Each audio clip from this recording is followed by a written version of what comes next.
మీ business ఏదైనా మీ ఊర్లో promotion చేయాలంటే అది సుమన్ టీవీతోనే సాధ్యం. ఇప్పుడే సంప్రదించండి.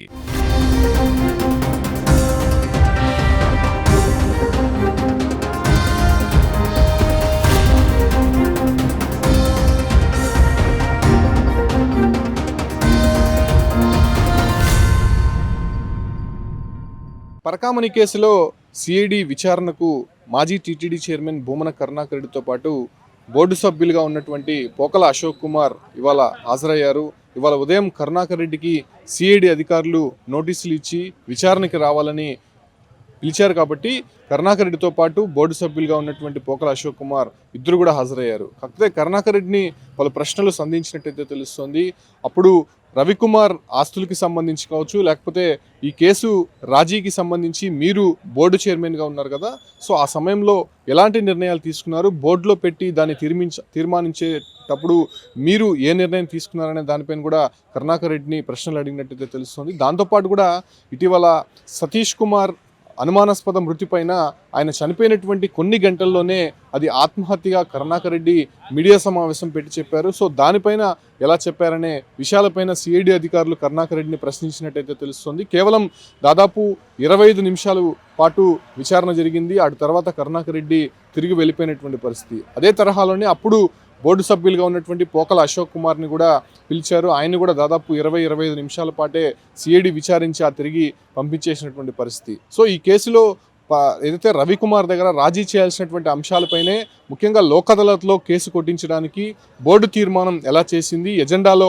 ఎలాంటి అంశాలు పెట్టారు, అప్పుడు చర్చకు వచ్చిందా లేకపోతే టేబుల్ ఎజెండాలోనే దాన్ని క్లోజ్ చేశారనే విషయాలపైన సిఐడి అధికారులు ఇప్పటికే కరుణాకర్ రెడ్డిని ప్రశ్నించినట్టయితే తెలుస్తోంది. ప్రస్తుతం ఏదైతే పద్మావతి గెస్ట్ హౌస్లోనే ఈ విచారణ అనేది జరుగుతోంది. ఏదైతే సిఐడి డీజీగా ఉన్నటువంటి రవిశంకర్ అయ్యర్ నేతృత్వంలోనే ఒక టీము దీనిపైన ముమ్మరంగా విచారణ చేస్తుందని చెప్పొచ్చు. అయితే దాదాపు ఇప్పటికే ఈ కేసులో ఉన్నటువంటి వారిని విచారించినటువంటి నేపథ్యంలోనే ప్రత్యక్షంగా కానీ పరోక్షంగా కానీ అధికారులు అనధికారులుగా ఉన్నటువంటి వారిని పూర్తిగా విచారించినటువంటి సిచ్యువేషన్. అయితే ఇవాళ కరుణాకర్ రెడ్డిని కూడా పిలిచినటువంటి నేపథ్యంలోనే ఆయన కూడా పలు ప్రశ్నలు సిఐడి అధికారులు సంధించినట్టయితే స్పష్టంగా తెలుస్తోంది. అయితే ఈ కేసులో ఇప్పటికే అటు ఫిర్యాదుదారుడుగా ఉన్నటువంటి సతీష్ కుమార్ అనుమానాస్పద రీతిలో చనిపోవడము, ఆయనకి సంబంధించి కొన్ని ఇప్పటికే కూడా సంచలనమైనటువంటి విషయాలు బయటకు వస్తున్నాయి. ఆయన మృతికి సంబంధించి హత్యగా ప్రాథమికంగా వైద్యులు నిర్ధారించినటువంటి నేపథ్యంలోనే అటు ఈ కేసు అనేది ప్రస్తుతం తుది దశకు చేరేటువంటి సమయంలో ఇటువంటి ఘటన చోటు చేసుకోవడం, ముఖ్యంగా అటు ఈ కేసుకు సంబంధించి పూర్తిగా విషయాలు వెల్లడించేటువంటి సమయంలోనే సతీష్ కుమార్ అనుమానాస్పద రీతిలో చనిపోవడం, ఈ రకమైనటువంటి పరిస్థితులు ఎందుకు వచ్చాయి, ముఖ్యంగా హైకోర్టు ఇచ్చినటువంటి ఆదేశాల మేరకు ఇప్పటికే కూడా అటు ఈ కేసులో విచారణకి హాజరయ్యేటువంటి వారు కావచ్చు, లేకపోతే ఈ కేసుని ఎదుర్కొంటున్నటువంటి వారికి భద్రత కల్పించాలని చెప్పి ఇప్పటికే హైకోర్టు ఆదేశాలు జారీ చేసినప్పటికీ ఇప్పటికే అటు పిటిషనర్ ఎవరైతే మాచర్ల శ్రీనివాస్ ఉన్నారో ఆయన కూడా నోటీసులు అందించినటువంటి పరిస్థితి కనిపిస్తోంది. సో ఈ రకమైనటువంటి ఇన్వెస్టిగేషన్ జరుగుతున్నప్పటికీ కూడా అటు ముమ్మరంగా పరకామణి కేసుకు సంబంధించి డిసెంబర్ 2వ తారీఖునే హైకోర్టుకి సీల్డ్ కవర్లో నివేదిక ఇవ్వాలని చెప్పి ఆదేశాలు జారీ చేసింది. అయితే ఈ ఒక్క సతీష్ కుమార్ అనుమానాస్పద మృతి తర్వాత ఈ కేసు మరింతగా విచారణ చేపట్టాలని చెప్పి కూడా నిర్ణయం తీసుకున్నట్టు తెలుస్తోంది. అయితే ఈ కేసుకు సంబంధించి ఇప్పటికే అప్పుడున్నటువంటి పోలీస్ డిపార్ట్మెంట్ కావచ్చు, అంటే విజిలెన్స్లో ఉన్నటువంటి వాళ్ళని, అప్పుడు బోర్డులో తీర్మానం తీసుకున్నటువంటి వారిని, టీటీడీ చైర్మన్గా ఉన్నటువంటి వారిని, బోర్డు సభ్యులుగా ఉన్నటువంటి వారిని అందరినీ కూడా పిలిచి విచారిస్తున్నారు. అక్కడ రాజీ చేయడానికి అంశాలు ఎందుకు వచ్చినాయి, ముఖ్యంగా రవికుమార్ అనే వ్యక్తి పరకామణిలో దొంగతనం చేసినటువంటి సొమ్ము $990 మాత్రమే, అంటే కేవలం 72,000 రూపాయలకి సంబంధించినటువంటి డబ్బు మాత్రమే ఆయన దగ్గర పట్టుబడడం జరిగింది. దానిపైనే కేసు నమోదు చేశారు.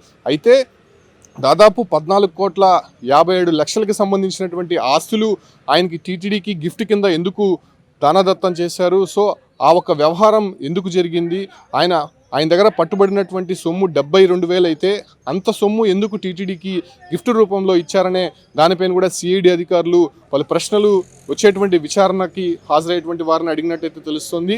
సో ఈ కేసులో తుది దశకు చేరుకుంటున్నటువంటి నేపథ్యంలోనే ప్రస్తుతం ఈ కేసు ఎటువైపు దారితీస్తుంది, ముఖ్యంగా పరకామణి కేసులో కీలకంగా ఉన్నటువంటి రవికుమార్కి భద్రత కల్పించాలని చెప్తూ కూడా ఇప్పటికే హైకోర్టు ఆదేశాలు జారీ చేసింది. ఎందుకంటే సతీష్ కుమార్ అనుమానాస్పద మృతి, దాన్ని వైద్యులు కొంత హత్యగా ప్రాథమికంగా నిర్ధారించారు కాబట్టి సో వాళ్ళకు కూడా ఏదైనా జరిగితే కేసు నీరుగార్చేటువంటి ప్రయత్నం జరగబోతోందనే విషయాలపైన ఇప్పటికే ఆందోళన నెలకొంది. సో దానిపైనే పరకామణి కేసుకు సంబంధించి ఇప్పటికే సిఐడి అధికారులు ముమ్మరంగా దర్యాప్తు అయితే చేస్తున్నారు. విచారణ పేరుతో పలువురిని పిలుస్తున్నటువంటి నేపథ్యంలోనే ఖచ్చితంగా త్వరలోనే తుది దశకు చేరేటువంటి సందర్భం అయితే కనిపిస్తోంది. ఎందుకంటే దానికి కొంతమంది విచారణకి హాజరైనప్పుడు వాళ్ళు చెప్పినటువంటి ప్రశ్నలను ఆల్టర్నేట్గా ఆ కేసులో ఎవరెవరు ఉన్నారు, దాంతోపాటు కూడా ఆ సమయంలో ఎవరెవరు అక్కడ టీటీడీ బోర్డులో ఉన్నారు, అధికారులుగా ఉన్నారు, పోలీస్ డిపార్ట్మెంట్లో ఎవరు ఉన్నారు, ముఖ్యంగా అక్కడ జరిగినటువంటి కేసుకి సంబంధించి 1 టౌన్లో రాజీ జరిగింది కాబట్టి 1 టౌన్లో జరిగినటువంటి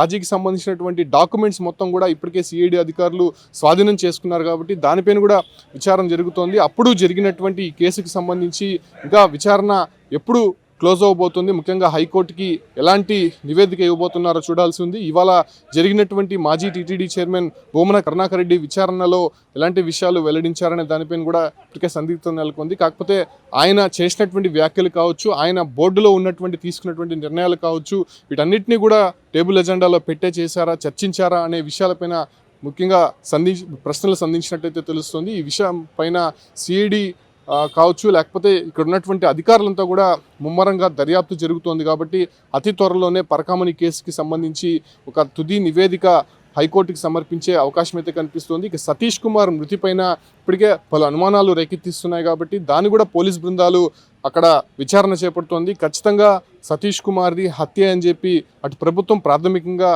నిర్ధారించుకుంది కాబట్టి ఆ దశగా దొరికేటువంటి ఆధారాలు కావచ్చు, అంటే దానికి సంబంధించి కొన్ని కీలకమైనటువంటి అంశాలపైన దృష్టి సారించింది.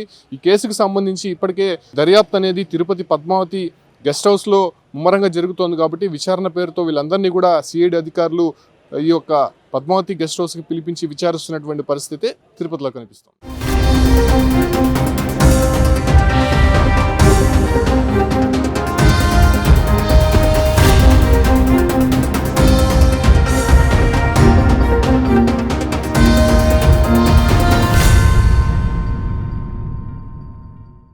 పసిఫిక్ మహాసముద్రంలో ఎన్ని లీటర్ల నీళ్లున్నాయి? నైలి నదిలో మొసళ్ళ సంఖ్య ఎంత? మానవ శాస్త్ర చరిత్రకారులు మన డిఎన్ఏకి మూలమైన ఒక మహాతల్లి టాంజానియా ఎండు మైదానాలలో ప్రసవించిన శిశువుకు జన్మనిచ్చినటువంటి ఆమె పేరు ఆ అస్థిపంజరానికి లూసీ అన్న నామకరణం చేశారట. లూసీ వాళ్ళమ్మ పేరు ఏమి అని అడిగితే 1500 సంవత్సరాలుగా వెంకటేశ్వర స్వామిని దర్శించుకొని తలనీలాలు ఇచ్చినటువంటి వాళ్ళు ఎంతమంది? నిన్న తిరుపతిలో కురిసిన వాన చినుకులు ఎన్ని అని అడిగితే నేను ఏమి సమాధానం చెప్పగలను? ఈ పరకామణి కేసులో నాకు అంతే సంబంధం ఉంది.